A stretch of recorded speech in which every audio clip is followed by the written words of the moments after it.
Holla ballers, what's going on? It's Preacher. Oh man, I'm doing some funky stuff on the PTR at the moment. Obviously that death patch that's looming over our heads. But I assume it will get fixed. As I don't know if you know this, but Fire Mages are currently showing that maybe using Flame Strike single target is actually better. So messed up, man. It's so messed up. But that's not why we're here today. What I want to talk about is we talked about Trial of Valor being positioning centric earlier in the week. And many of you got in contact after watching me do Mythic Plus and stuff and asking, like, how do you plan positioning? Why is it so important to do these things? I'm a very mobile, currently anyway, a very mobile range DPS class. Healers as well.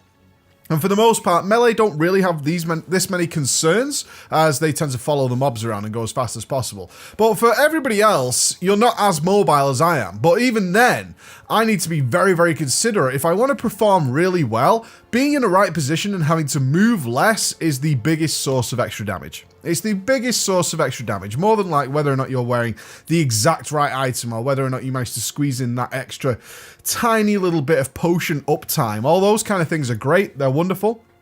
We've talked about them. But being in a place where you don't have to move and you're in optimal placement for where you want to be is going to lead to far more damage, because you should be in a safe spot and also able to reach easily everything that needs to be damaged. Now, you'll watch certain guides, right? You might watch a kill video from one of the top guilds or something like that. And what you'll see is that they move very little unless they absolutely have to move because the encounter requires it. And then you go in there and what you'll see is people shifting and shimmying and moving all around and doing this sort of weird funky chicken dance all the time. And you'll notice that their DPS is always higher, and you'll just go, it's gear, it's item level, it's whatever. But for the most part, what they've actually done is go in with a battle plan of where they're going to be at all times. And high-level play, especially when you're talking with really good players, comes down to where are you stood during this part of the fight. Regular question that gets asked to me and between me and other players is, where are you stood at like 4 minutes? Have you found a good place to be?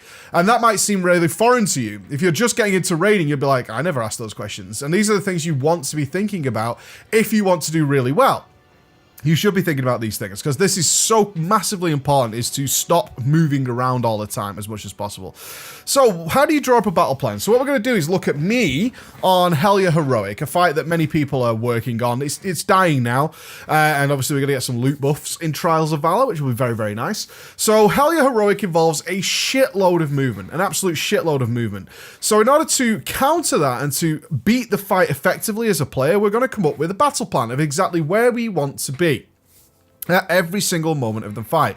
So a general overview would be, at the very beginning of the fight, we kind of want to be in the middle area, but not in the middle of the middle area. We have this huge box. I'm sorry about the terrible picture. I actually went in to get another picture, but did you know Helia respawns after you've killed it? I don't know. You're loot locked, but she reappears, so even if you're saved to that ID. I don't know why. I've never seen that before. But you have this position where we have the central platform, but we don't want to be in the middle. Generally speaking, a common strategy now, which most guilds have come up with, is to have the raid split in two, at least the ranged and the healers, and then they have them down the sides of the middle area. This allows for a number of things. Movement here is fucking all the time, because we have things like tentacles, which need to be soaked. We have debuffs that need to be dropped. We have more debuffs that AoE people around us. We have all this shit going on. So we don't want that to cause other people to, one, take damage from it, right? But more importantly, from a DPS and healer perspective, I don't want to have to move from it if everybody else gets it. I don't want that to happen, because that's going to cut into my personal performance. So what I'm going to do is find a place to be where that if someone gets it in front of me, if someone gets the shadow debuff in front of me, or if someone gets Taint of the Sea and all these kind of things in front of me or behind me, I don't have to move. I'm fine where I am. But at the same time, we also have a lot of things to damage. We have to kill Helia herself. We also have to deal with the blobs that she spawns during her breath. We also have to deal with a phase transition that's going to bring up 3 extra tentacles. It's going to bring up a Mariner. It's going to bring up the Grime Lord. And after that, we've got huge AoE. And then we're going to have to start dealing with the platforms, which means going all the way to the left and dealing with those platforms, then going up to another platform, then jumping down from that platform, moving across the middle area over to the right-hand side, and then having to repeat that process, then come back to the middle again, and then deal with the remainder of the fight. Huge amount of movement here, which means if we're good players, we have a huge amount of places to optimize our performance, right? Really cool, really good stuff, because this is where we can plan into it. So we're going to look at what I do here. I have a very, very set path of motion and positioning in order to take advantage of my class abilities. So many of you are going to say, well, I don't have those class abilities. You're a very mobile spec. Correct. So what we do there is actually work together as a team.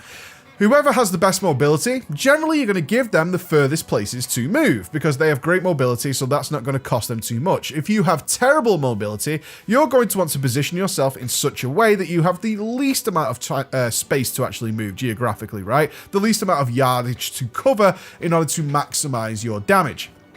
This is how we work as a team. This is how we counter the fact that some classes are very mobile. This is how we counter the fact that some classes aren't. And therefore, we still come up with the same overall battle strategy amongst ourselves, right? This is what the thought process is. If you're a highly mobile class and still hoping to stand very, very close to everywhere you need to be on a very high movement fight like Helia, then you're being a bit of a dick. You should be saying, I'm better off over here. And in fact, I can totally be fine over here and still carry out nearly 100% of my potential damage by doing this.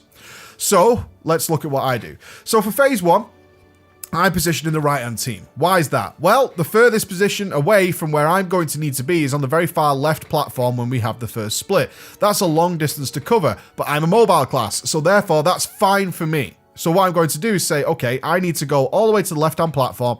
When we have the phase transition, how best to cover that and how best to position everything. So look where I'm stood. Where I am stood, and I will be stood here from now until the end of goddamn time unless some ridiculous strategy comes along, I can hit Helia perfectly fine. When she spawns the blobs, I'm totally in range of that. And when she spawns the 3 tentacles at the back, and the Mariner, and the Grime Lord, I'm completely in range of all 3 of those things. At the same time, I can move easily to my right-hand side, where I'll be able to get rid of any debuffs I might have without hurting anyone else. Just note how important this first starting position is. I keep telling you guys, you gotta plant your fucking flag, man. You've got to plant your flag, and I have planted my flag. I will be here forever. I will be here forever. But there's more to it than that. So I have Blink, so I have an extra job of soaking the tentacles when I fucking remember. I'm terrible at remembering those things. I can easily blink to that position, right? I'm perfectly aligned so that one blink from this spot will land me exactly where I need to be in order to soak the stomping tentacle. I'm exactly where I need to be. Just one blink away. That is intentional. That is by design. I could move closer to Helia and still be in range of DPSing everything else, but I would not be in range of being able to deal with the tentacle, right? So it's very, very, very, very conscious decision I've made there in order to be stood there. So I'm perfectly in range of doing that, and then one blink away, exactly, because it's one blink to get to the tentacle, one blink away from getting exactly back to that same position again, and therefore being in range of all the DPSs and being able to clear the debuffs, right? This means I should move very, very little. The only reason I'll have to move is someone else fucking up their debuff and being too close to me, or I get the debuff. That is the only reason I need to move throughout the first 50% of this fight. That's the only goddamn reason. So then we get the phase transition. What do I need to do here? Well, I need to DPS those 3 tentacles and the Mariner, but then we're going to have Fetid Rot. So if you've not done Helia yet, you have Fetid Rot, which means you need to be at range from other people when it expires, otherwise it starts spreading around and causes nasty, nasty things to happen. So I'm positioned in a way, just look at my stance here, I'm positioned in a way where I could DPS everything there, and then I am 2 blinks, exactly 2 blinks, which is the amount of blink charges I have from reaching the left-hand platform and being distant away from the stairs while still being in DPS range of the Grime Lord and all the AoE that comes with it while that recharges. That is entirely by design. I want to be exactly, and I'm facing there. So as soon as I want to make that movement, I am 2 blinks away from where I want to be. And once I reach there, I know I am safe to 1, let my blinks recharge, and still DPS absolutely everything to its maximum possible effect while I'm stood there. Our next movement is going to be up the stairs. So as I've stood in this position, waiting for this to happen, and I'm DPSing, these blinks are recharging, so I know that when it's time to go up the stairs, I'm 2 blinks away from getting up the stairs. There might be some movement here if we want to do things like Dragon's Breath and proc our DPS ring, or we just want to do some extra cheesy AoE on the ads. Whatever it might be, we can do extra damage there if we just use 1 blink. right? But again, this is all by design, and this is maximizing your potential damage throughout this encounter. We're then going to jump down, okay? We're then going to jump down into the middle area, and we've got 2 things to DPS. Note again where I'm stood. This is entirely by design. I stand right sort of in the middle, but still not close enough to cause a problem for people with fetid rot. This means I could DPS the tentacle on the back left, the tentacle on the back right, and the Mariner and the Grime Lord. But when it comes time for moving on to the Grime Lord proper and AoEing everything, once again, like I was in Phase 1, I'm exactly 2 blinks away from reaching the same spot on the platform that I wanted during the first transition. This means that I'm safely away with my fetid rot, and I can DPS the Grime Lord and AoE everything, okay? Notice how I'm basically moving just by blink. Now, you might say, I can't do that, I'm not a mage. No, everyone has their own tools and abilities in order to do this. It's about planning where you want to be and where are you going to go next. Where are you going to go next? That's the question. A lot of people panic like, oh, I got the debuff. Where the fuck am I supposed to go? What the fuck am I supposed to do? But you should always have in your mind, this is where I'm going to go next. If this happens, I'm going here. I know this. Where am I going next? I'm going over there. Because why? That's going to allow me to do all my potential damage without being out of range, missing out on something, I can't quite hit something, I'm going to start doing less damage, or I'm going to have to adjust my movement again in order to get back into range. Once again, we're just going to travel up the stairs, we're going to DPS the ads there, then we're going to jump down into the middle, and we're going to go right smack back to where we started this goddamn fight. We're repeating Phase 1. This doesn't mean, and you'll see this all the goddamn time, and I'm sure you guys see this, is you'll jump down, or you'll come back into a position later in the fight where basically the phase is repeating, and there's suddenly new people there. And you're like, what the fuck are you doing here? This is a repeat of the first phase. Why are you stood over here? I don't understand what's going on. And you'll notice that when I do it, I come right smack bang to exactly where I started the fight. Why? It's optimal. It's optimal for me. Helia, I can hit the Mariner when he spawns, or the 2 Mariners that you'll deal with in Heroic, and also deal with the ads when they gather up. I could do all that process by just standing there. I'm in perfect range to get away from everything once again. If I get debuffed, I can move over to my right like we were doing in Phase 1, and I can move straight back to where I want to be. I'm now in my safe, comfortable spot. This is the battle plan. So Helia is kind of a complicated one. Lots and lots of movement there. Very, very easy when you look at other fights. If you look at things like the spider boss, like Athanril, you can easily predict where the spiders are going to spawn, where they're going to be tanked, and am I in range of dealing with the spider herself once those are dead.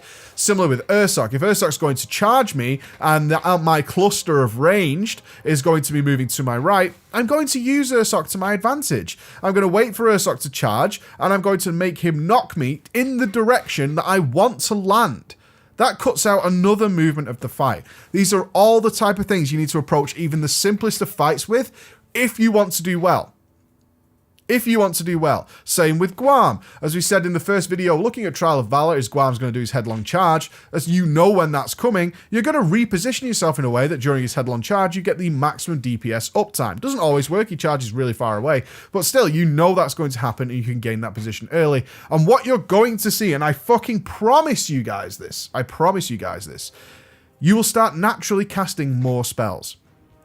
And that is going to lead to doing way more damage than fighting over a few item levels or something, or arguing over whether or not 10 masteries even more and shit like that. The stuff that people get really bogged down in because they truly believe, for some goddamn reason, that gear is the essential answer to everything that's to do with your damage output. It's gameplay. It's always gameplay, right? Gear comes second and makes your gameplay better. But if you get the gameplay down, you can wear whatever you want and you'll still do pretty well. All right, guys. Thank you so much for listening. I hope that helps you out and come up with your battle plans as well. I'm not saying you need to draw these fucking things. All right, guys. I'll see you again. Bye-bye.